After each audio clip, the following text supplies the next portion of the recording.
नसरापूर अत्याचार प्रकरणी पीडित चिमुकलीचे कुटुंबीय आक्रमक झालेले आहेत। उद्या संध्याकाळी मूक मोर्चा काढण्यात येणार आहे। सर्व पालकांनी या मोर्चात सहभागी होण्याचं आवाहन करण्यात आलंय।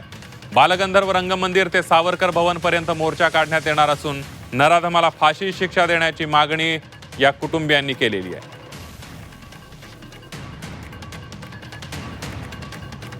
संध्याकाळी 5 वाजता बालगंधर्व चौक ते स्वातंत्र्यवीर स्मारक पुतळा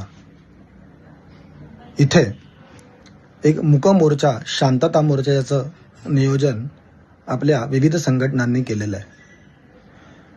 तर सर्व आई वडिलांना मी हात जोडून विनंती करतो की जास्तीत जास्त संख्येने या मूक मोर्चासाठी उपस्थित राहून जास्तीत जास्त निषेध नोंदवावा, यासाठी सगळ्यांनी एकत्र यायचं आहे।